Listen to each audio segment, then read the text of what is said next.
अमुक नामनोहम अमुक नामनोहम सपरिवारोहम सपत्नीकोहम ममात्मनः श्रुति स्मृति प्राणोत्पल प्राप्त्यर्थम अप्राप्त लक्ष्मी प्राप्त्यर्थम प्राप्त लक्ष्मी चिरकाल संरक्षणार्थम सकलमणि ईप्सित कामना संसिद्ध्यर्थम लोके वा सभायां राजद्वारे वा यशो विजय लाभादि प्राप्त्यर्थम केचित् चतुर्थ अष्टम द्वादश स्थान स्थित पूरग्रह सूचित सूक्ष्माणं च यस्सर्वारिष्टनासद् द्वारा तृतीया एकादश स्थान स्थित वांछित फल प्राप्त्यर्थम हम जन्म कुंडल्यां हम वर्ष कुंडल्यां हम लग्न कुंडल्यां केचित् पूरग्रह सूचित सूक्ष्माणं च यद्दशानां पूर्वेषां दशानां परेषां इत्येक विंशति भगवद भक्ति वृद्ध्यर्थम श्रीमद् गुरु चरण कमलयो अचल भक्ति प्राप्त्यर्थे श्री राधा कृष्ण चरणारविंदयो अचल भक्ति प्राप्त्यर्थे श्री सुरभ्यै देव्यै अचल भक्ति प्राप्त्यर्थे अद्य श्री गुरु चरणारविंदयो अष्टम पुण्य स्मृति महोत्सवे पूजन कर्म संकल्पम महां कारयिष्ये ओम जाग्रतो दूरमुदैति दैवं तदुसुप्त तदैवैति दूरंगमं ज्योतिखां ज्योतिरेकन्तन्मे मनः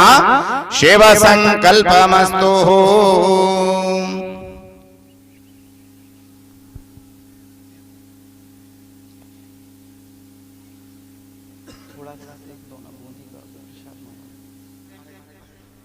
श्रीखंडम चंदनम दिव्यम गंधाढ्यम मनोहरम विलेपनम श्रोसृष्टा चंदनम प्रतिगृह्यताम श्रीमद्गुरुचरण कमलेभ्यो नमो नमः परात्पर गुरुचरण कमलेभ्यो नमो नमः।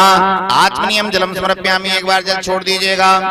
चंदनम श्रीखंडम चंदनम दिव्यम गंधाढ्यम मनोहरम विलेपनम श्रोसृष्टा चंदनम प्रतिगृह्यताम। आप चंदन का माल लगा दीजिए महाराज जी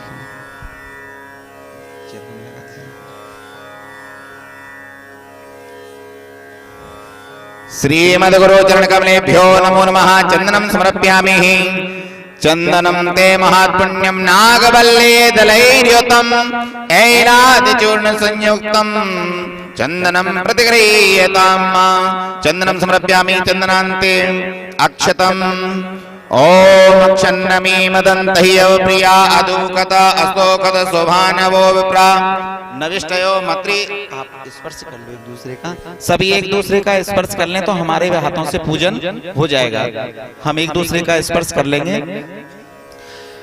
ओम क्षन्नमी मदन्तह्य प्रिया अदुकतस्तोकत शोभानवो विप्रा निष्मति जोजान विन्द्रते हरिः। अक्षतं समर्पयामि। अक्षतान्ते पुष्पम पुष्पमालां श्रीमद्गुरु चरण कमलेभ्यो नमो नमः। वैसे शायद हम गुरु चरणों में ना पहुंच पाए, लेकिन संत सानिध्यता का हम आसरा ले लेंगे तो जरूर उनके चरणों में पहुंच ही जाएंगे, उनको हमारी याद आ ही जाएगी।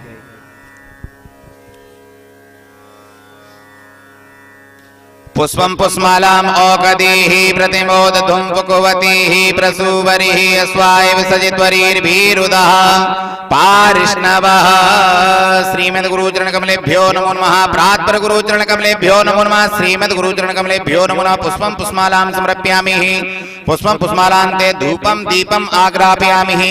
ओम धूरस्य धूर्व धूर्वतम धूर्वतम यम वयम वयम धूर्वा महादेवानामसि वन्नितम गुं सुस्नितमं पप्रतमं जुष्टतमं देवहूतमं मां धूपम आग्रापयामि। प्रत्यक्ष दीपम संदर्शयामि। हस्तौ प्रक्षाल्य नैवेद्यम नैवेद्यामि। ऋतुफलान्ते मुखपसार्थे आत्मीयं जलं समर्पयामि। स्वरूपचारार्थे गन्धक्षतुष्पाणिं समर्पयामि। श्रीमद्गुरुचरण कमलेभ्यो नमो नमः।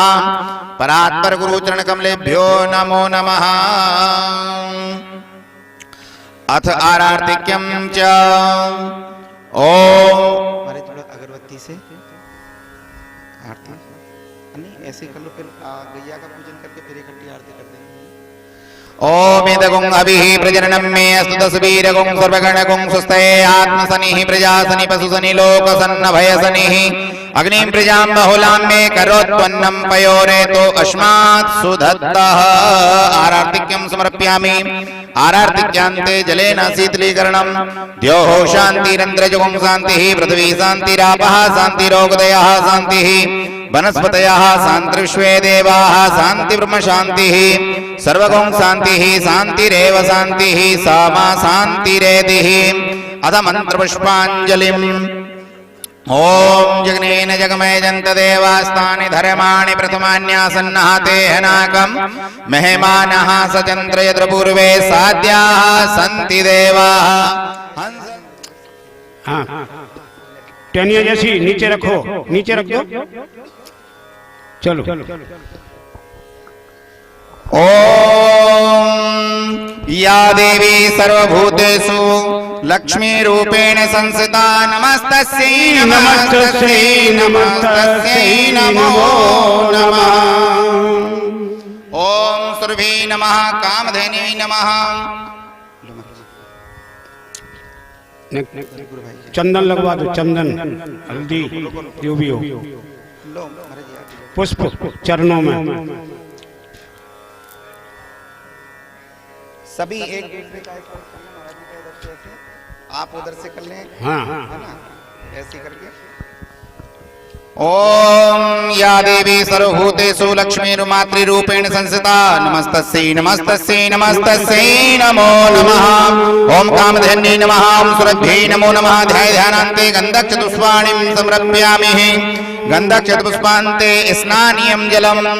ओम पाद्योपाद्यं समर्पयामि। हस्तोर्घं मुखे आत्मनीयं सर्वांगे स्नानीयं जलं समर्पयामि। स्नानीयं जलं समर्पयामि। भगवती सुरभ्यै नमो नमः। कामधेन्यै नमो नमः। स्नानीयं जलान्ते चन्दनम्। ओम त्वां गन्धर्वा अखनस्त्वामिन्द्रस्त्वां बृहस्पतिः त्वामोकदे सोमो राजा विद्वान् क्षमादमुच्यतः। भगवती सुरभ्यै नमो नमः। कामधेन्यै नमो नमः। ध्यानान्ते गन्धक्षतुष्पाणिं समर्पयामि। नमो नमः। अक्षतं समर्पयामि। ओम अक्षन्नमि मदन्तहि अवप्रिया अदुःखता अस्तोकद स्वभानवो प्राणमिष्टया मति जोजान् विन्द्रते हरिः। अक्षतं समर्पयामि। अक्षतान्ते पुष्पं पुष्पमालाम्। ओम ओकदीः प्रथिमोदध्वं पुकोवतीः प्रसूवरी अश्वा इव सजित्वरीर्वीरुदः पारिष्णवः। भगवती सुरभ्यै नमो नमः। कामधेन्यै नमो नमः। पुष्पं पुष्पमालाम्। अरे गले में जाएगी, मुंह में होकर नीचे निकाल दो। भगवती सुरभ्यै नमो नमः। कामधेन्यै नमो नमः। ध्यानान्ते पुष्पं पुष्पमालां समर्पयामि। पुष्पं पुष्पमालान्ते हाथ जोड़ करके ध्यान करेंगे। ओम देवी प्रपन्नाते हरे प्रसीद प्रसीद मातर्जगतोऽखिलस्य प्रसीद विश्वेश्वरि पाहि विश्वं त्वमेश्वरीं देवी चराचरस्य। या देवी सर्वभूतेषु मातृरूपेण संस्थिता नमस्तस्यै नमस्तस्यै नमस्तस्यै नमो हरे। स्वामी जय जगदीश हरे। भक्त जनों के संकट दास जनों के कट जड़ में दूर करे। ओम जय जगदीश हरे। जो ध्यावे फल पावे तो कबिन से मन का स्वामी। दुख बिन से मन का सुख संपत्ति घर आवे। सुख संपत्ति घर आवे। कष्ट मिटे तन का। ओम जय जगदीश हरे। मात पिता तुम मेरे शरण कहूँ मैं किसकी। ओ स्वामी शरण गाऊं मैं किसकी। तुम बिन और न दूजा प्रभु बिन और न दूजा। आस करूं मैं किसकी। ओम जय जगदीश हरे। जो तो मैं पूर्ण परमात्मा तुम अंतर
श्रद्धा भक्ति बढ़ाओ, श्रद्धा प्रेम बढ़ाओ, संतन की सेवा।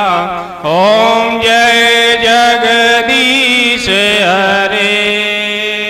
भक्त तुम्हारे तुमको निस दिन यही गावे।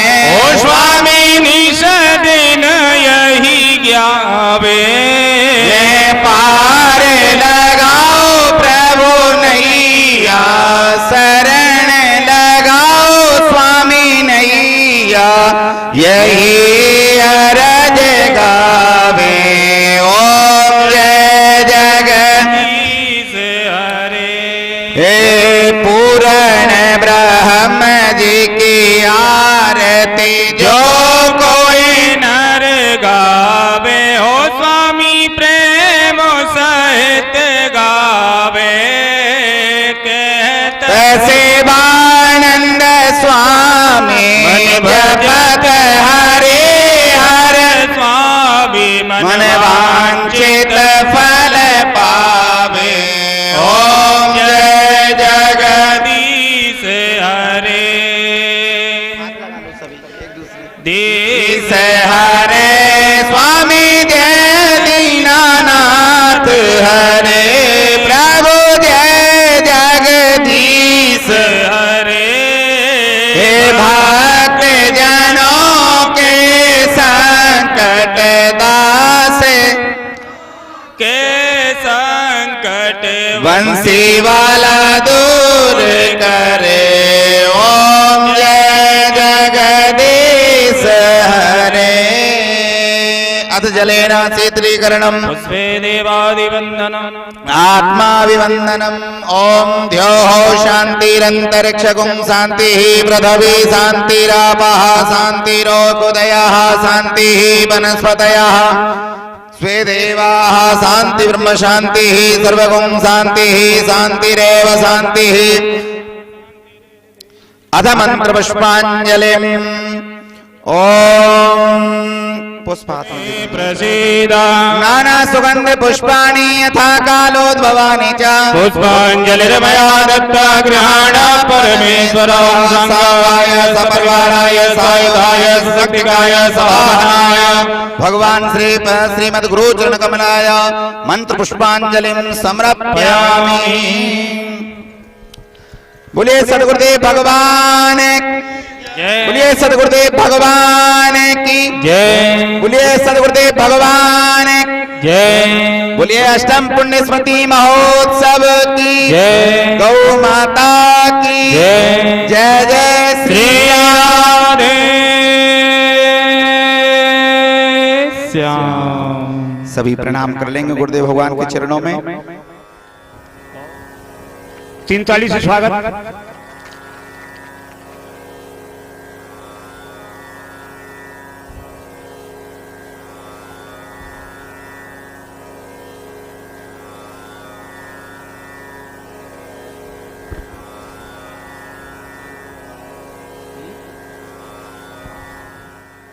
श्री श्री एक श्री लखनदास जी महाराज जो मुझ पूज्य राजस्थान से पधारे हुए हैं, उनका पुष्पहार से स्वागत एवं भेंट स्वरूप प्रदान करें।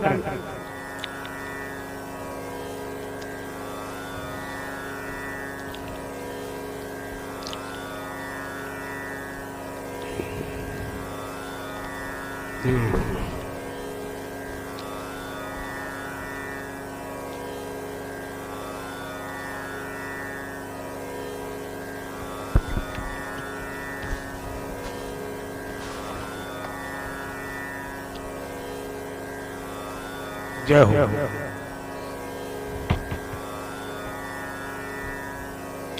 अब सभी के लिए वो पीछे संत और बैठे हैं। हाँ हाँ, माला लेके जाओ। जय हो, जय हो। अरे आप तो वो रोरी ले लो ना, बस मुझे पानी में लगा दो चरणों, बस। जय हो। और ले जाओ इधर से। अच्छा अच्छा।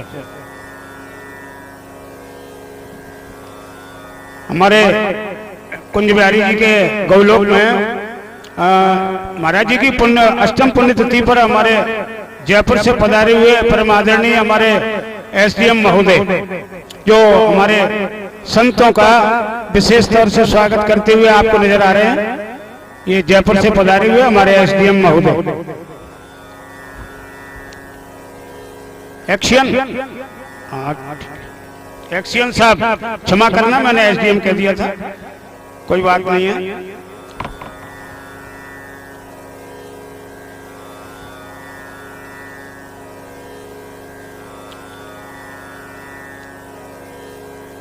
हाँ हमारे क्या,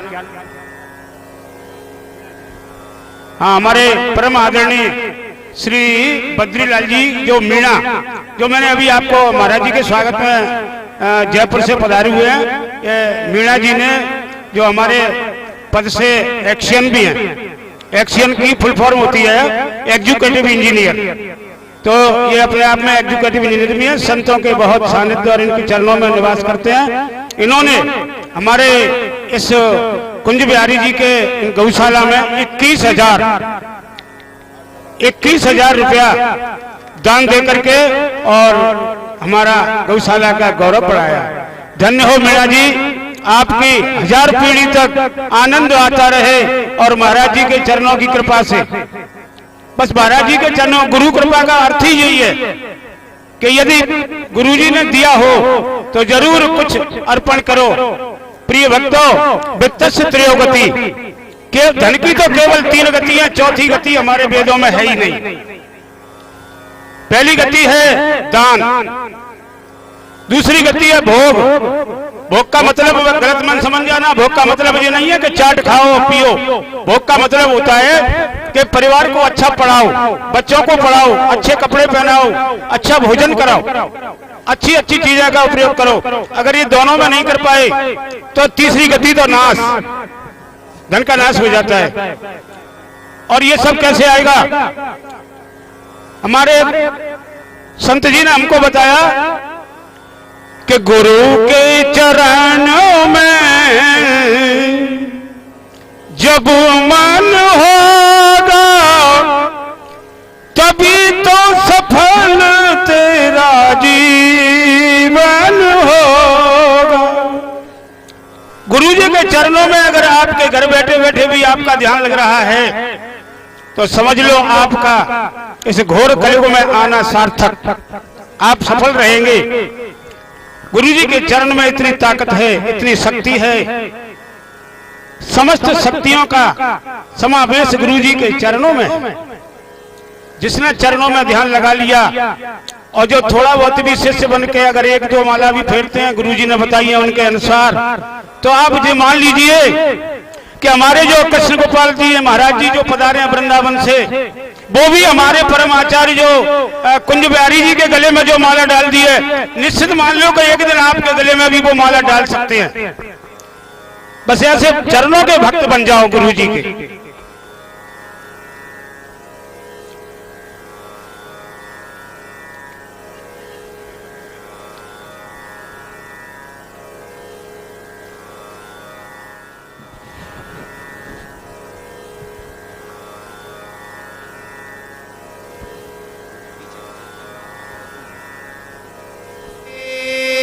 श्याम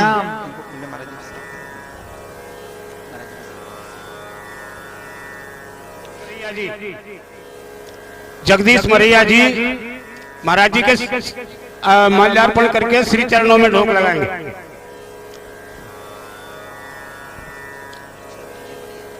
और जगदीश जी पलिया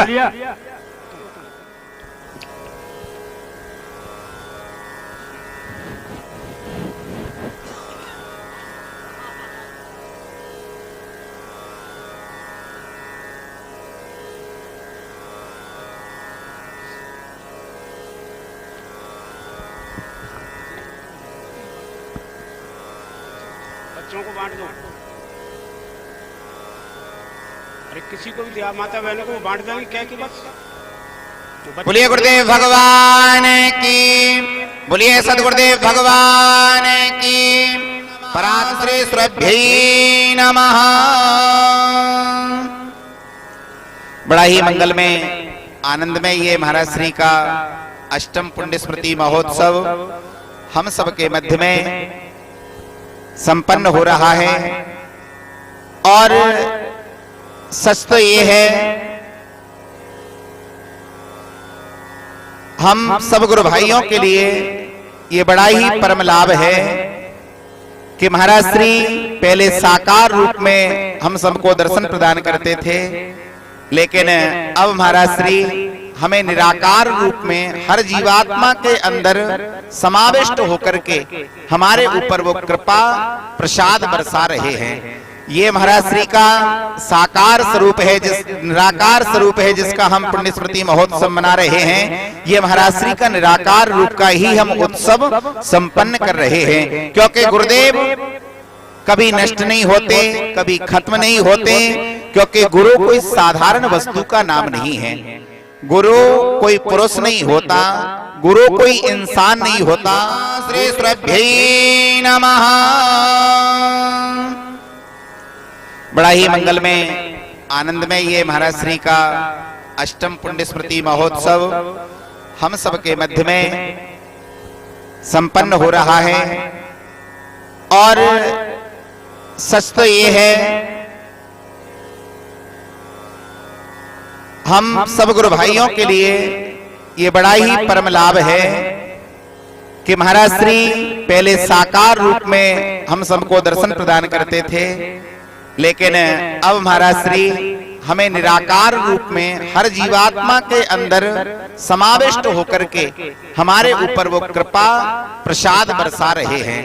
ये महाराज श्री का साकार स्वरूप है, जिस निराकार स्वरूप है जिसका हम पुण्य स्मृति महोत्सव मना रहे हैं। ये महाराज श्री का निराकार रूप का ही हम उत्सव संपन्न कर रहे हैं, क्योंकि गुरुदेव कभी नष्ट नहीं होते, कभी खत्म नहीं होते, क्योंकि गुरु कोई साधारण वस्तु का नाम नहीं है। गुरु कोई पुरुष नहीं होता, गुरु कोई इंसान नहीं होता। और उन्हीं गुरुदेव की सानिध्यता में बैठ करके और उन्हीं की संकल्पित महाराज श्री का ऐसा भाव था, एक बार महाराज श्री ने ऐसा भाव प्रकट किया कि गौशाला की स्थापना हो, और आज महाराज श्री का वह संकल्प ही यहाँ पर स्थापित है। महाराज श्री चाहते थे कि गौशाला की स्थापना हो, तो उन्हीं के संकल्प से ये गौशाला स्थापित है। और उन्हीं की स्थापित इस गौशाला में ये महाराज श्री का निराकार रूप में अष्टम पुण्य स्मृति महोत्सव हम सबके मध्य में गौमाता की सानिध्यता के रूप में समक्ष में, कि जहां पर भगवान की नजर उतारी जाती हो, जहां तीन लोग परमात्मा की यदि नजर उतारी जाती हो, उस गौमाता की सानिध्यता में बैठ करके और हमें गुरुदेव की ये उत्सव मंगल में ये निराकार रूप में उत्सव मनाने का हमें सौभाग्य प्राप्त हो रहा है। क्योंकि गौमाता तीन लोग परमात्मा की नजर को उतारने में, उनकी समस्याओं को दूर करने में अगर कोई सामर्थ्य रखती हैं तो वो है सुरभि मैया, वो है गौमाता। क्योंकि गौमाता के अंदर इतनी शक्ति है कि वो जन्म से लेकर के और अंतिम समय तक वो हमारा साथ देती है गौमाता। अगर हमारे 16 संस्कारों में हर जीव के 16 संस्कार होते हैं, और उन 16 संस्कार में यदि कोई भी संस्कार यदि व्यक्ति का नहीं हो पाता है, तो उस संस्कार का यदि प्रायश्चित रूप में अगर कोई वस्तु होती है, तो उस संस्कार के प्रायश्चित में सिर्फ एक ही वस्तु है, और वो है गौमाता का दान। यदि किसी व्यक्ति के संस्कार यदि नहीं हुए हों, 16 संस्कार यदि नहीं होते हैं, तो उसका प्रायश्चित सिर्फ मात्र एक ही होता है कि अंत में गौमाता का दान कर दीजिए, तो वो संस्कार के बराबर उसका प्रायश्चित अवश्य हो जाएगा। इसलिए गौमाता की सानिध्यता में बैठ करके हमें ये सौभाग्य, बड़ा ही आनंद में ये लाभ हमें प्राप्त हो रहा है। और ये द्वितीय उत्सव इस गौशाला में महाराज जी की कृपा से ये संपन्न हो रहा है, संत सानिध्यता में ये संपन्न हो रहा है। संतों की कृपा से ही ये कार्य संभव हो पाते हैं। गुरु महाराज और महाराज श्री की गद्दी पर आसीन महाराज श्री की सानिध्यता और बड़ी ही परम कृपा और बड़े ही सरल संत महाराज श्री महंत जी मालाधारी अखाड़े से महाराज श्री ब्रजगोपाल दास जी महाराज और बड़ी ही सरल कृपा में मूर्ति श्री रास बिहारी दास जी महाराज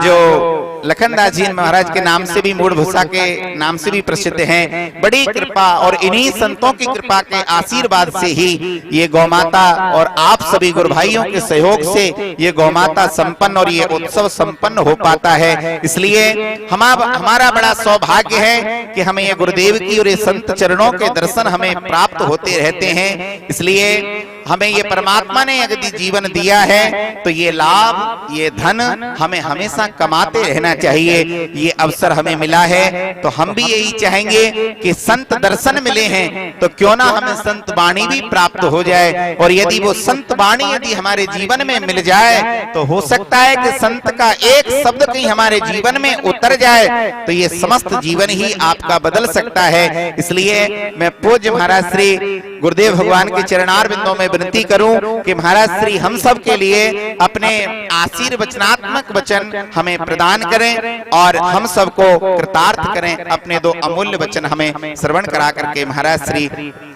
बोलिए सदगुरुदेव भगवान की। वो जन्म लेते रहे मरते रहे जन्म लेते रहे मरते रहे। परमात्मा प्राप्त होना तो बहुत ही सरल इसीलिए है कि परमात्मा को ध्यान हमेशा रहता रहे तो परमात्मा प्राप्त हो जाए। उन्हें तो व्यवसाय चक्र है इसमें घूमते रहेंगे। बोलिए सदगुरुदेव भगवान। सागर रूपी समुद्र से पार कराने वाला एक केवट होता है। रामायण जी में भी कहा है, भागवत जी में भी कहा है, कर्णधार सदगुरु दृढ़ नावा। गुरुदेव क्या है? बोले कर्णाधार हैं। कर्णाधार किसको बोलते हैं? बोले नाव चलाने वाले केवट को। और भागवत जी में भी कहा है, बोले यदि आपको इस भवसागर रूपी समुद्र से यदि पार होना है तो आपको गुरुदेव रूपी केवट का आसरा, ये गुरुदेव रूपी केवट के लिए अपनी जीवन रूपी नौका को समर्पित करना ही पड़ेगा। इसलिए गुरुदेव भी इस भवसागर रूपी समुद्र से पार कराने की सामर्थ्य रखते हैं, कराते वही हैं। और गौमाता भी अगर कोई जीव बैतरणी में पहुंच जाता है तो उस बैतरणी से निकालने की सामर्थ्य यदि किसी के अंदर है तो वो गौमाता के अंदर है। इसलिए गुरु और गोविंद, गुरु और गौमाता यदि इनका हमने सहारा ले लिया तो इस भवसागर रूपी समुद्र से हम सहज से पार हो जाएंगे। महाराज श्री ने बड़ा ही सुगम और सरल तरीका से हमको ये बड़े सुंदर शब्दों में हमें ज्ञात कराया। और मैं वंदना करूं महाराज श्री वृंदावन से। बड़े कष्ट में प्रातः काल इतनी भयानक सर्दी में हम भी सभी कितने सर्दी से कांप रहे हैं और बहुत से व्यक्ति तो सोकर के भी नहीं उठ पाए जब तक महाराज श्री वृंदावन से गौशाला पर आ गए। अब बताइए इतनी बड़ी कृपा क्या हो सकती है संतों की हमारे जीवन में? इससे बढ़कर के और दूसरी कृपा कोई हो ही नहीं सकती, क्योंकि संत का जीवन हमेशा परमार्थ के लिए, पुरुषार्थ के लिए ही होता है कि उन्होंने अपने लिए जीवन में कभी कुछ नहीं करते। संत यदि करते हैं तो हमेशा संसारी जीवों के कल्याण के लिए ही करते हैं। इतना नहीं तो उनको क्या पड़ी है भाई, अपने घर परिवार को त्याग करके वो तो महात्मा बन गए, उनको इस प्रकार का कष्ट उठाने का क्या मतलब रहा? लेकिन नहीं, संत का जीवन परमार्थ के लिए है, दूसरों के लिए है। जैसे कहा जाता है कि नदी कबौनी वृक्ष कबौनी फल भकई नदी न संचय नीर, पर स्वार्थ के कारण संतन धरा शरीर। ये संतों का शरीर दूसरों के हित के लिए ही, हमारे हित के लिए वृंदावन से चल करके महाराज श्री मालाधारी अखाड़े के महंत महाराज श्री हमारे गुरु भाई और हम पर बड़ी उनकी कृपा, बड़ा उनका स्नेह भाजन हम।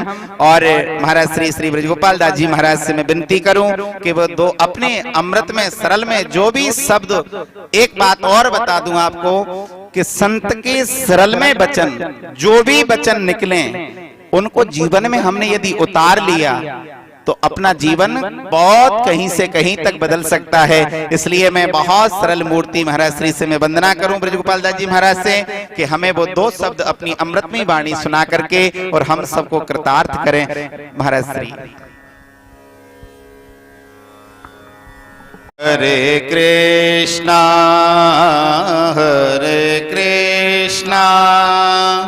कृष्ण कृष्ण हरे हरे हरे राम राम राम हरे हरे हरे कृष्ण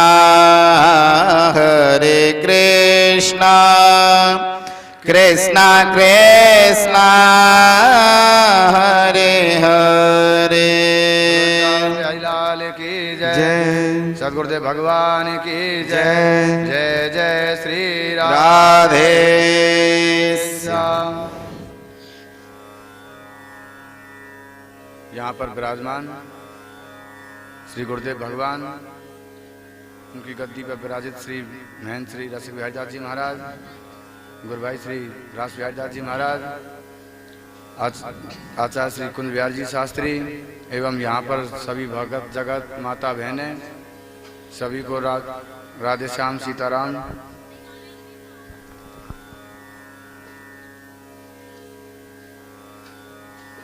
देखो विद्वान लोग बताते हैं कि मनुष्य के कुछ कर्तव्य होते हैं, कुछ कर्तव्य कर्म, कुछ कर्म तो ऐसे होते हैं जो करने योग्य होते हैं, कुछ कर्म ऐसे होते हैं जो नहीं करने योग्य होते हैं।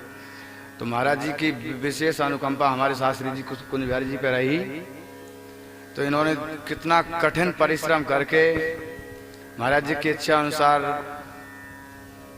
कितने लोगों ने क्या क्या नहीं कहा होगा, लेकिन अपने परिश्रम में ये हम भी भगवान से प्रार्थना करते हैं इनको ऐसी शक्ति दें कि जो ये कर्म में उद्योग में लगे हुए हैं, जो भगवान की ही सेवा, ये गौ माता की सेवा नहीं है। देखो हम देख रहे हैं यहाँ कोई लंगड़ी है, कोई ऐसी गर्दन करके रह रही है, कोई ऐसी करके रह रही है, और इन गौ माताओं के लिए एक हमारे शास्त्री जी जितना प्रयास कर रहे हैं, अगर इतना प्रयास हर व्यक्ति करना प्रारंभ कर दे तो आज जो ये अवस्था गौ माताओं की हो रही है, जगह जगह डंडा खा रही हैं, जगह जगह गाड़ियों में भर के जा रही हैं, तो ये सब के जिम्मेदार हम सब आप लोग ही हैं। तो मेरा तो आपसे सभी से यही निवेदन है कि गौ माताओं के लिए आप जितना कर सकते हैं उतना करें, शायद भगवान आप पर कृपा बरसाए, गुरु महाराज भी आप पर कृपा बरसाते रहेंगे। और ये देखो भगवान शक्ति भी देते हैं, जब अपन कोई शुभ कर्म में अपन हाथ डालते हैं तो भगवान उसको शक्ति देते हैं।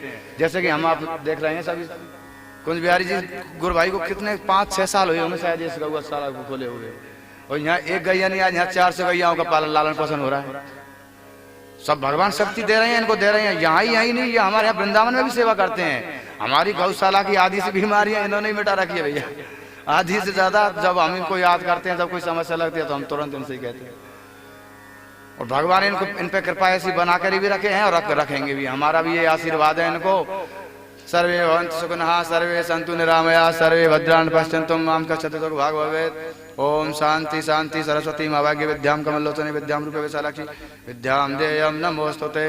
तो भगवान सरस्वती मैया इनको ऐसी विद्या दें कि ये अपना गौ माता की, इनकी सबकी, संत समाज की, और हम तो इनसे इच्छा करते हैं कि एक गौ माताओं के लिए कथा यहाँ प्रारंभ कर दीजिए। हर साल का ये उत्सव को एक छोटे से रूप में और इसको बड़ा थोड़ा विस्तार दें तो भगवान गौ माताओं की और भी आप पर अच्छी तरह कृपा होगी। बोलो वृंदावन बिहारी लाल की जय। जय श्री राधे। बोलिए सतगुरुदेव भगवान की, बोलिए वृंदावन बिहारी लाल की जय। जय श्री राधे श्याम। महाराज श्री ने बड़ा ही सुंदर अपने शब्दों में वही महाराज जी ने कहा है कि गावः स्वर्गस्य सोपानम, गावः स्वर्गैः पूजितः, गावः कामद्वहो देव्यो नान्यता किंचित परम स्मृतम। गाय गौमाता की सेवा ही सबसे परम श्रेष्ठ सेवा है। हम यदि भगवान को प्रसन्न करना चाहते हैं, हमसे सबसे बड़ी भूल यही होती है कि हम मंदिर मंदिर में जाते हैं और हर मंदिर में जाकर के हम भगवान से हम कामना करते हैं कि हमारे बेटा की नौकरी लग जाए, हमारे घर की समस्याएं खत्म हो जाएं, हमारे मकान गाड़ी बंगले ये सब कुछ हमें प्राप्त हो जाए।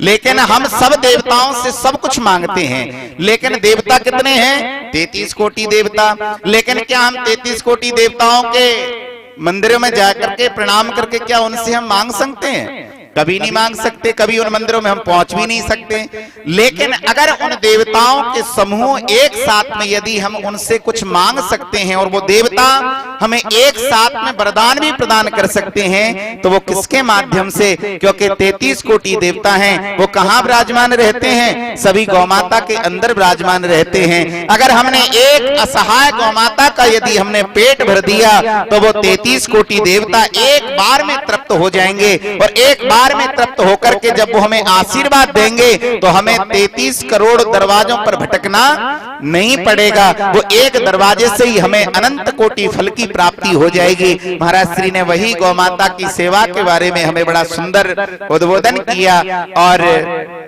मैं प्रार्थना करूं महाराज श्री हमारे गुरु भाई, और अब हम तो क्या कहें, बड़ी कृपा उनकी और महाराज श्री के परम प्रिय बड़े ही सरल स्वभाव महाराज श्री मूढ़भूषा से रास बिहारी दास जी महाराज, और उनको लखनदास जी नाम महाराज श्री ने बहुत पहले दिया था। लेकिन हम उनसे प्रार्थना करें कि महाराज श्री अपनी अमृतमयी वाणी से हम पर कृपा करते हुए, हम जीवों पर कृपा करते हुए अपनी अमृतमयी वर्षा बरसा करके हमें कृतार्थ करें। महाराज श्री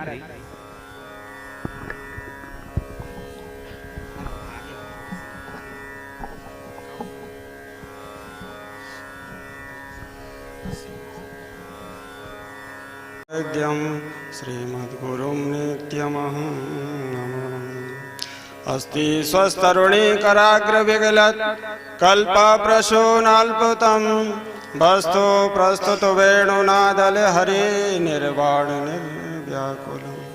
शस्त्रशस्त्रबद्धनि विविलसत् गोपी सहस्रावृतं हस्तन्नस्तनतापवर्गमखिलो धौरं किशोराकृति। प्रह्लाद नारद पराशर पुंडरीक व्यासाम्बरीश सुख सौनक भीष्म द्वाभ्यान् रुक्मांगदार्जुन वसिष्ठ विभीषणादि पुण्यानुमान परम भागवतान् नमामि। वाञ्छाकल्पतरुभ्यश्च कृपादृष्टिभ्य एव च पतितानां पावनेभ्यो श्री वैष्णवेभ्यो नमो नमः। श्री वैष्णवेभ्यो नमो नमः। पूज्य गुरुदेव के श्री चरणों में पूर्ण समर्पण। विश्व वंदनीय भगवती गौ माता के श्री चरणों में सत सत नमन। हमारे मध्य महाराज श्री अमरगढ़ के महंत जी विराजमान हैं, उनके श्री चरणों में सत सत नमन।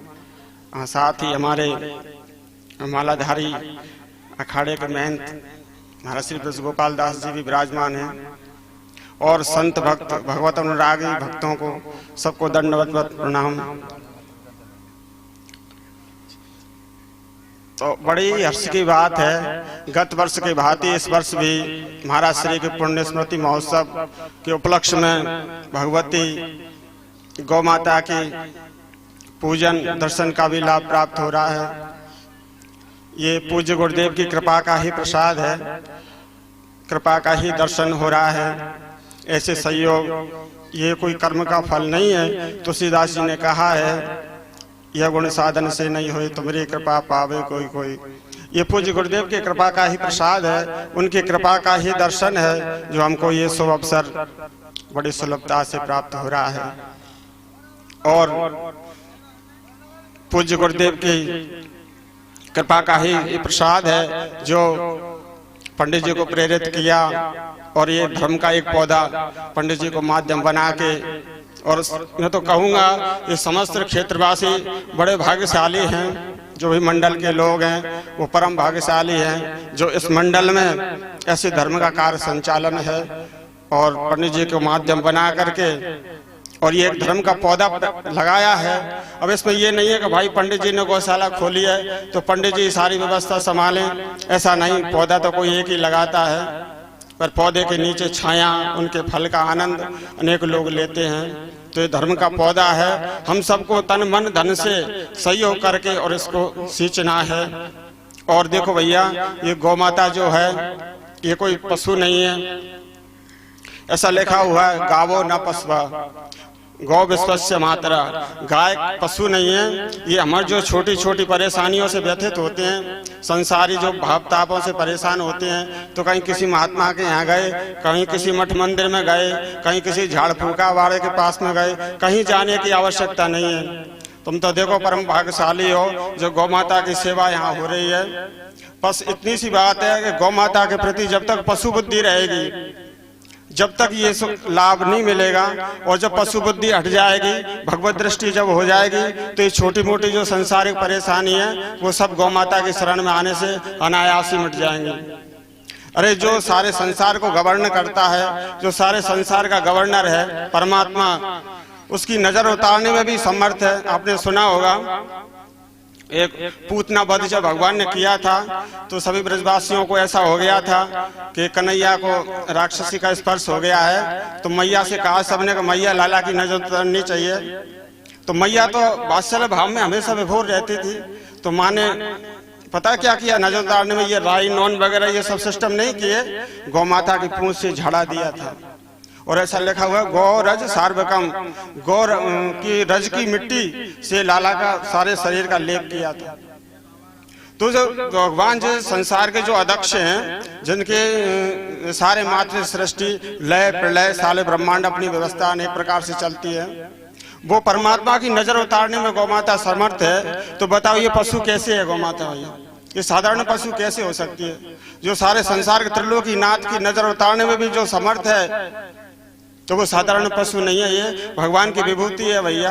भगवान का ही दूसरा रूप है, भगवान का ही दूसरा रूप मान के और गौ माता की सेवा करेंगे तो ये छोटी मोटी बीमारी जो है वो सब मिट जाएंगे। एक बार भगवान ने कहा मैया अब मैं बड़ा हो गया तो बछड़ा चराने में मुझे लाज आती है, शर्म आती है। तो मैया ने कहा चल कोई बात नहीं, तो नहीं माने तो अब गैया चराने की तेरी ऐसी इच्छा है तो चप्पल जूते पहन के जा। भगवान ब्रज में जब तक रहे नंगे पैर रहे, कभी चप्पल जूते नहीं पहने। तो मैया ने सहज भाव में कह दिया भाई तू चप्पल जूते पहन के चला जा, नहीं तो कांटे वांटे लगेंगे।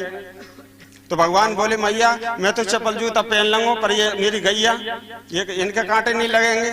तो मैया ने कहा अरे गैया तो जानवर है, तू पशु थोड़ा ही है। तो भगवान बहुत बिगड़ गए, अरे मैया मेरी जो इष्ट देव हैं, जिस दुनिया मुझे गोपाल कहती है, जिनका मैं पूजन करता हूँ, इनके लिए मेरा अवतार हुआ है, उसी पशु कह दिया। तो भगवान बहुत नाराज हो गए। उसी दिन मैया ने क्षमा मांगी, कान पकड़ के कहा नहीं आप कभी भी जानवर नहीं कहूंगे। तो वो गौ माता है भैया, बाकी शरण छोड़ के हम ये फालतू मठ मंदिर इधर उधर घूम रहे हैं, कहीं घूमने की जरूरत नहीं है। बस थोड़ी सी यही है कि हमने पशु बुद्धि मान रखी है। गौ माता में ऐसा मान रखा कि जानवर है, तो जानवर नहीं है। वेद भी कहते हैं गावो न पशुआ, गौ माता पशु नहीं है भैया, ये भगवान की विभूति है। और गौ विश्व से मात्रा, गौ विश्व की माता है। तो इस भाव से ऐसे ऐसे ऐसे नहीं, कई लोगों को ऐसे भी है कि पंडित जी ने गौशाला खोल दी, भाई हमको हमारा अमुक काम बिगड़ गया, हमारी अमुक रुकावट आ रही है, हमारे ऐसा कुछ हो रहा है। अरे तुमको तो परम सौभाग्य मानना चाहिए भैया, हमारे बड़े सौभाग्य की बात है, हम तो ये काम नहीं कर सकते, पर महाराज श्री की प्रेरणा से आपको निमित्त बना के और ये धर्म का महान कार्य हमारे मंडल में हमारे क्षेत्र में हो रहा है, तो हमको सबको तन मन धन से सबको सहयोग करना चाहिए भैया, परम सौभाग्य मानना चाहिए। और देखो मनुष्य शरीर इसीलिए मिला है भैया, यह तनिकर फल विषय नहीं भजिए राम सब काम बेहाई। ये मनुष्य देह केवल सृष्टि भोगने के लिए इत्यादि कार्यकलापों के लिए नहीं है भैया, ये तो बस ईश्वरीय आराधना के लिए। अभी पंडित जी ने बताया था हमारा परम लक्ष्य अयम ही परमो लावा उत्तम श्लोक दर्शन। हमने जो लक्ष्य मान रखा है ये रोटी कपड़ा यश मान धन, ये हमारा लक्ष्य नहीं है भैया। हमारा लक्ष्य तो यही है उत्तम श्लोक भगवान का दर्शन हो जाए, उनका शरणागति मिल जाए, उनके धाम में निवास मिल जाए, उनके नाम में रुचि हो जाए, तो यही परम लाभ है भैया। तो ये ईश्वरीय देखो गुरुदेव की ऐसी कृपा है जो बस हमको सुलभता से प्राप्त हो रहा है। अगर गौ माता की शरण में हम आएंगे तो ये सारी बातें कहीं खोजने नहीं पड़ेंगी, ऑटोमेटिक सारी बातें सब आ जाएंगी। तो इसलिए मनुष्य देह मिली है, और मनुष्य देह का ये दुरुपयोग करना है जो संसार में इधर उधर घूमना भैया। तो इस महत्वता को जानना चाहिए भैया, और जो पशु बुद्धि गौ के प्रति मानी हुई है उसको मिटा के और भगवत दृष्टि करके और गौ माता की सेवा में सब तन मन धन से रुचि रखनी चाहिए। देखो शास्त्रों में कई विधान बताए हैं कल्याण के, भक्ति है, ज्ञान है, कर्म है, और सबके अलग अलग विधान है। कर्म का भी एक ऐसा विधान है, कर्म करोगे स्वर्ग को जाओगे, पुण्य क्षीण होने के बाद फिर मृत्यु लोक में आना होता है। ज्ञान एक ऐसी, ज्ञान सबका विषय नहीं है भैया। ज्ञान जो मनीषी लोग हैं, सुख सनकादि पराशर आदि भी और बड़े बड़े धुरंधर जो जीव हैं, उनके लिए ज्ञान हुआ है। तो हमारे लिए और दूसरा एक उपाय है भक्ति। भक्ति के माध्यम से भी हमारा कल्याण हो सकता है भैया। तो भक्ति भी 9 प्रकार की है। श्रवणम कीर्तनम विष्णु स्पर्शनम पाद सेवनम अर्चनम वंदनम दासम साक्षात निवेदनम। 9 प्रकार की भक्ति प्रहलाद जी ने बताई है। उनमें तो 3 भक्ति प्रमुख हैं, श्रवण, कीर्तन और मनन। उसमें भी एक प्रमुख है मनन। श्रवण मतलब भगवत विषय सुनना, और कीर्तन जो अपन भगवान के नाम गुणानुवाद जो करते हैं वो कीर्तन, और मनन भगवान का रूप ध्यान, भगवान का मनन चिंतन। ये 3 प्रकार की भक्ति है। तो भक्ति के द्वारा भी जीव का कल्याण होता है भैया। और परमात्मा ने तो इतना तो कहा है भैया कि संसारी जीव 2 चीजों के लिए भागते हैं, योग और क्षम। एक श्लोक है, अनन्यस चिंतयन्तो माम ये जनों पर पासते ते सामने तवेक्तानम योग क्षम बहम्यम। तो भगवान कहते हैं भैया 4 शर्तें हैं, 4 शर्तों को अगर तुम निभाओगे तो 2 चीजों की गारंटी मेरी रहेगी। योग का मतलब जिस चीज का अभाव है वो परमात्मा कह रहे हैं मैं तुमको ला के दूंगा भैया। और क्षेम का मतलब जो तुमने इकट्ठा कर रखा है उसकी रक्षा भी मैं करूंगा। तो दोनों गारंटी परमात्मा रह रहे हैं। पर वो 4 वो शर्त बता रहे हैं। अनन्य, सबसे पहली शर्त है अनन्य। अनन्य का मतलब अन्य न अन्य, अनन्य मतलब दूसरा नहीं। तो भगवान कहते हैं सबसे पहले तो अनन्य होना चाहिए। और तीसरा अनन्य चिंतन, चिंतन मतलब रूप ध्यान, भगवान का स्मरण। और चौथा है माम मतलब मेरा, भगवान कह रहे हैं मेरा ही चिंतन करो। और चौथा है नित्य, ऐसा नहीं है आज कर लिया कल नहीं किया, ऐसा नित्य करो 4 चीजों को। और अनन्य का मतलब ये है जो माया के अंडर में है, जिन्होंने माया, जिनका माया का हावी है जिनके ऊपर, वो अन्य। और जो माया को जीते हुए हैं वो अनन्य। जैसे भगवान के नाम, भगवान के रूप, भगवान की लीला, भगवान के गुण, भगवान के धाम, और भगवान के जो प्राण प्यारे संत हैं, भक्त हैं, ये सब अनन्य हैं। इनमें मन की जब तक रहेगा तो वो अनन्य है। तो भगवान कहते हैं ऐसी इस प्रकार से जो भक्ति करता है भैया, इस प्रकार से मेरा जो चिंतन भजन करता है उसकी गारंटी सारी मेरी है। और भगवान तो यहाँ तक कहते हैं सर्वधर्मान परित्यज्य माम एकम शरणम व्रज हम तम सर्पापे को पापे व्यो सोचा माँ सोचा। भगवान कहते हैं भैया अर्जुन तू सब बीमारी छोड़ दे, कंप्लीट मेरी शरण में आ जा, फिर माँ सोचा सोच मत कर, तू सब सारी जिम्मेदारी फिर मेरी रहेगी। तो इस प्रकार से तुम बड़े सौभाग्य की बात है, महाराज श्री की प्रेरणा से पंडित जी को निमित्त बना के तुमको तो बड़ी सुलभता से गौ माता यहाँ विराजमान है, उनमें ही भाव करो भैया, ईश्वरीय भाव करके, और तन मन सन से उसकी सेवा करो। 1 महीना 1 साल करके देखो, तुमको लाभ नहीं हो तो बताना भैया। पर वो पशु बुद्धि हटानी होगी, ऐसी नहीं कि जानवर, ये नहीं, भगवान की विभूति समझ के। और जैसे जिसकी जैसी हैसियत है, कई प्रकार से सेवा होती है, तन से भी होती है, मन से भी होती है, और ईश्वरीय कृपा अगर है तो धन से भी होती है। तो ऐसे नहीं करना चाहिए कि अरे हमारे तो ये गौशाला खुलने के बाद में 50 बीमारी लग गई, तो पंडित जाने कहाँ से आ गो भैया ये गौशाला। देखो बात बताऊं, पंडित जी का जन्म स्थान कहाँ है? नदीगांव, हाँ, और रहते कहाँ है? वृंदावन। हाँ, अब देखो उनको ज्ञान है, धर्म के प्रति ऐसी रुचि है तो देखो घर में धर्म की गिलानी हो रही है, तो हमारी जन्मभूमि में एक धर्म का ऐसा अंकुर प्रकट करना चाहिए जो आगामी पीढ़ी उससे जुड़ती रहे। और नहीं बताओ उनको क्या लेने देना। हाँ, वृंदावन रह के हमने पांडित कर्म करते आराम से, कितनी कड़ी धूप ठंड पड़ रही है, हाँ, हमें ये सब फालतू बातों करने की क्या आवश्यकता है। पर वो जानते हैं भैया कि एक ऐसे धर्म का एक महान कार्य हो जाएगा तो हमारी आगामी पीढ़ी जो आएगी वो सब जुड़ी रहेगी। तो हम सबको इन बातों में विचार करना चाहिए। विचार करने के बाद फिर पंडित जी का सहयोग करना चाहिए। ऐसा नहीं भैया वो पंडित जी ने खोली गौशाला अब वो जाना भैया क्या, ऐसा नहीं है। अरे पेड़ तो एक ही लगाता है, पर बाकी जो अंदर बैठ के कई लोग छाया का आनंद लेते हैं, कई लोग फलों का आनंद लेते हैं। तो ऐसे ये धर्म का जो एक अंकुर है, ये धर्म जितना विस्तृत होगा, जितना हम इसमें रुचि लेंगे, उतने ही हमारे सब आनंदित होते चले जाएंगे भैया। तो बस यही है, तन मन धन से गौ सेवा में सबको लगना चाहिए भैया। और विशेषता क्या है, बस यही है।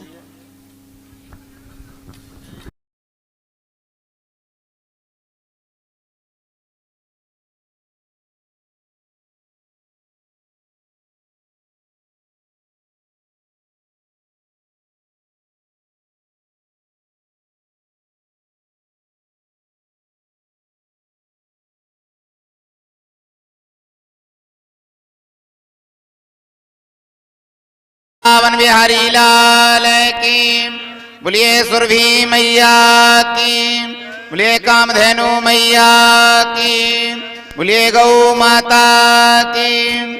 महाराज श्री ने बड़ा ही मंगलमय हमें अमृत में ये संपन्नता में जी रहा है। हमें बड़ा अफसोस होना चाहिए कि हमारे पूर्वज भले ही कच्चे घरों में रहते थे, लेकिन उन कच्चे घरों में रहने के बावजूद भी उनके पास में 100-100 200 गोमाताओं का संरक्षण होता था, 100-100 200 गोमाताओं की सेवा होती थी। लेकिन आज के अंदर व्यापन होने के बावजूद भी एक गोमाता को अपने घर में रहने का स्थान नहीं दे सकते। कितना भी बढ़िया गाड़ी, कितना भी बढ़िया बंगला बना लेंगे महाराज, किचन, ड्राइंग रूम, फलाने रूम, ढिकाने रूम, सबरे रूम, पता नहीं क्या क्या रूम बनते हैं आजकल, सब कुछ बन जाएंगे, लेकिन एक गौमाता को अपने साथ में नहीं रख सकते। एक गौमाता के पेट भरने में हमें बड़ा बोझा लगता है कि इस गौमाता का पेट हम कैसे भर पाएंगे। और यदि घर में 5 व्यक्ति हैं और उनके साथ में यदि छठवा भी अगर जन्म ले लेता है तो उसका भी हम पेट भरते हैं, ना कि उसको हम घर से बाहर निकाल देते हैं। लेकिन एक गौमाता के पेट भरने के लिए हमें बड़ा अजीब सा लगता है कि हमें बड़ा, अगर किसी से कहें भी तो बड़ा अजीब भी महसूस भी करता है और अपने आप में गिलानी भी करता है। लेकिन ये भाव का विषय है कि जो गौमाता हम अंतिम समय पर अगर किसी व्यक्ति के प्राण निकल रहे हों और उस समय पर अगर वो तड़प रहा हो, और तड़पते समय पर हम क्या किसकी याद करते हैं? तड़पते समय पर ना वो भगवान याद आता है, ना वो माँ याद आती है, ना वो पिता याद आता है, ना वो रिश्ते संबंधी इत्यादि याद आते हैं, ना वो हमें उस संकट से मुक्त करा सकते हैं। अगर उस समय पर यदि हमें कोई याद आता है तो सिर्फ वो गौमाता आती है कि अगर इस संकट से इस जीव का कोई निवारण कर सकता है तो वो है सिर्फ गौमाता, सिर्फ गौमाता। अगर वो उस समय पर भी हमें संकट से उबार सकती है, उस समय भी वो अगर हमें कल्याण प्रदान कर सकती है, उस समय भी वो हमारा साथ दे सकती है, तो बताइए अगर जीवन पर्यंत अगर हम उस गौमाता का अगर हम आसरा लेकर के रहेंगे तो क्यों ना वो गौमाता हमारे जीवन में कल्याण प्रदान करेगी, क्यों ना हमारी आवश्यकताओं की वो पूर्ति करेगी। हम आवश्यकताओं की पूर्ति चाहते तो हैं, लेकिन हम उस दुकान तक नहीं पहुंच पाते।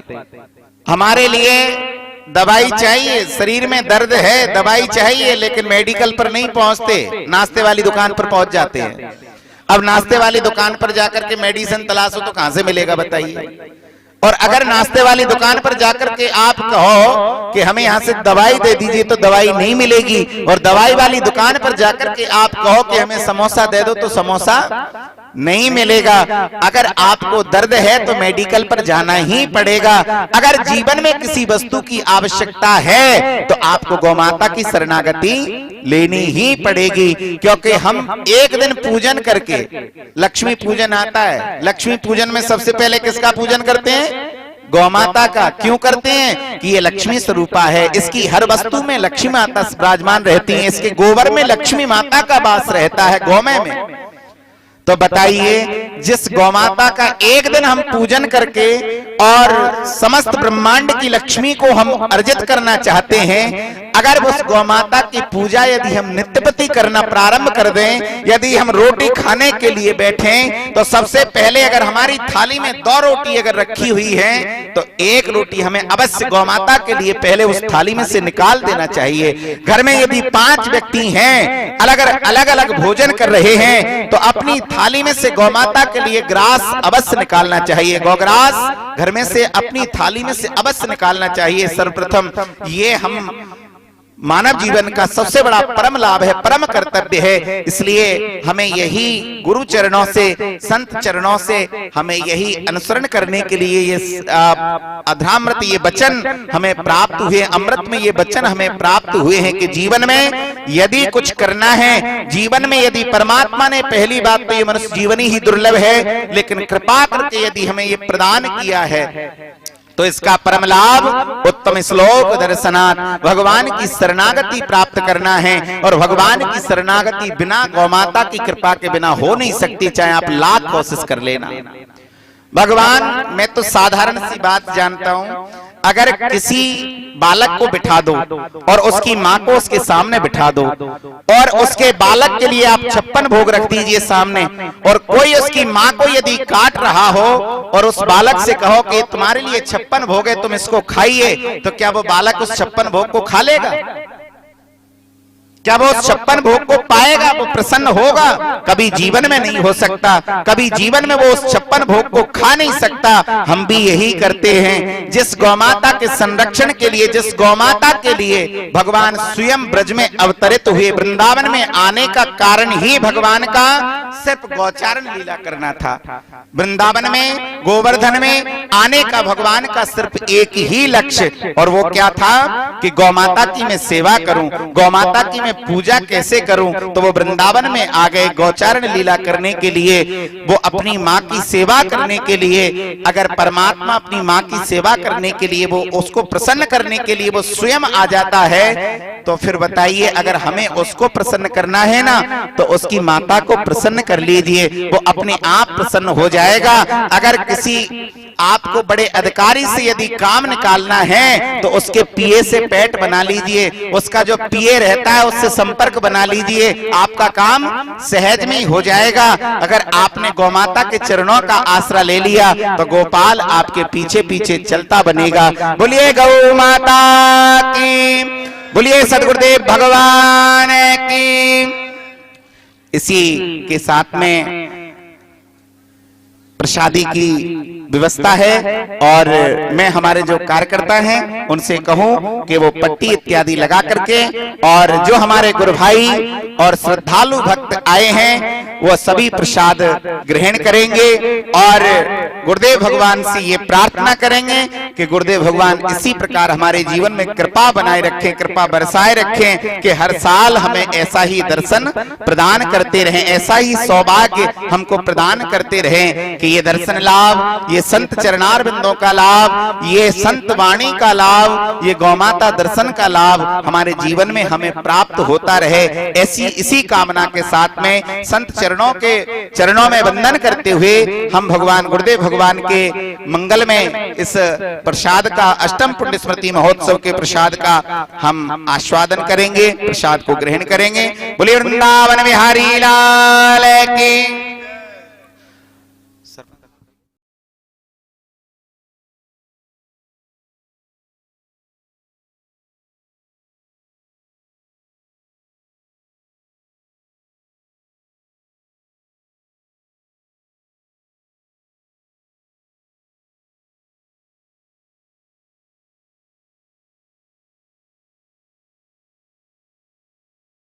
कि आज वो इतनी संपन्नता में जी रहा है। हमें बड़ा अफसोस होना चाहिए कि हमारे पूर्वज भले ही कच्चे घरों में रहते थे, लेकिन उन कच्चे घरों में रहने के बावजूद भी उनके पास में 100-100, 200 गोमाताओं का संरक्षण होता था, 100-100, 200 गोमाताओं की सेवा होती थी। लेकिन आज हम संपन्न होने के बावजूद भी एक गोमाता को अपने घर में रहने का स्थान नहीं दे सकते। कितना भी बढ़िया गाड़ी, कितना भी बढ़िया बंगला बना लेंगे महाराज, किचन है, ड्राइंग रूम, फलाने रूम, ढिकाने रूम, सबरे रूम, पता नहीं क्या क्या रूम बनते हैं आजकल, सब कुछ बन जाएंगे, लेकिन एक गौमाता को अपने साथ में नहीं रख सकते। एक गौमाता के पेट भरने में हमें बड़ा बोझा लगता है कि इस गौमाता का पेट हम कैसे भर पाएंगे। और यदि घर में 5 व्यक्ति हैं और उनके साथ में यदि छठवा भी अगर जन्म ले लेता है, तो उसका भी हम पेट भरते हैं, ना कि उसको हम घर से बाहर निकाल देते हैं। लेकिन एक गौमाता के पेट भरने के लिए हमें बड़ा अजीब सा लगता है कि हमें बड़ा, अगर किसी से कहें भी तो बड़ा अजीब भी महसूस भी करता है और अपने आप में गिलानी भी करता है। लेकिन ये भाव का विषय है कि जो गौमाता हम अंतिम समय पर अगर किसी व्यक्ति के प्राण निकल रहे हों और उस समय पर अगर वो तड़प रहा हो, और तड़पते समय पर हम क्या किसकी याद करते हैं? तड़पते समय पर ना वो भगवान याद आता है, ना वो माँ याद आती है, ना वो पिता याद आता है, ना वो रिश्ते संबंधी इत्यादि याद आते हैं, ना वो हमें उस संकट से मुक्त करा सकते हैं। अगर उस समय पर यदि हमें कोई याद आता है तो सिर्फ वो गौमाता आती है कि अगर इस संकट से इस जीव का कोई निवारण कर सकता है तो वो है सिर्फ गौमाता, सिर्फ गौमाता।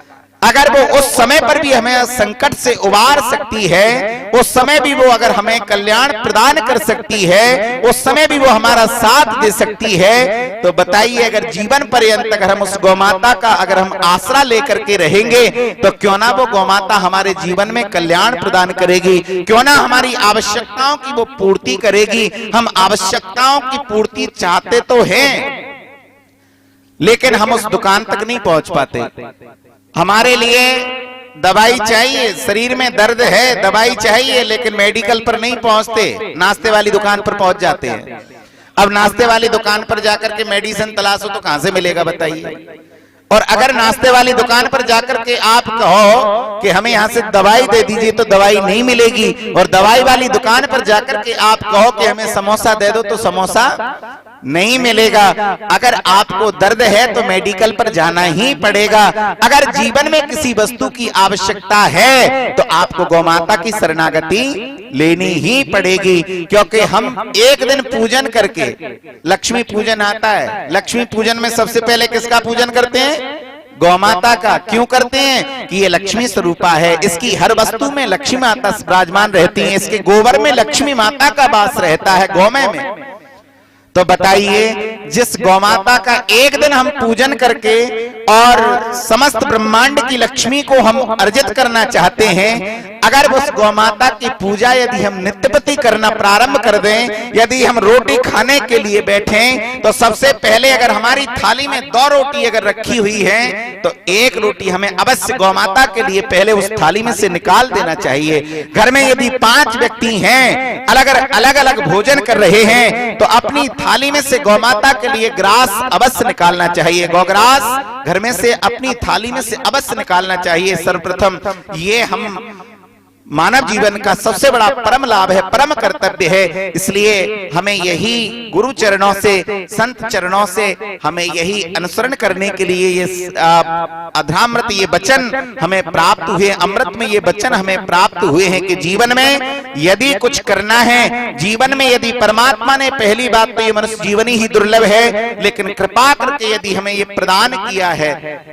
तो इसका परम लाभ उत्तम श्लोक दर्शनात्, भगवान की शरणागति प्राप्त करना है। और भगवान की शरणागति बिना गौमाता की कृपा के बिना हो नहीं सकती, चाहे आप लाख कोशिश कर लेना। भगवान, मैं तो साधारण सी बात जानता हूं, अगर किसी बालक को बिठा दो और उसकी माँ को उसके सामने बिठा दो और उसके बालक के लिए आप 56 भोग रख दीजिए सामने, और कोई उसकी माँ को यदि काट रहा हो और उस बालक से कहो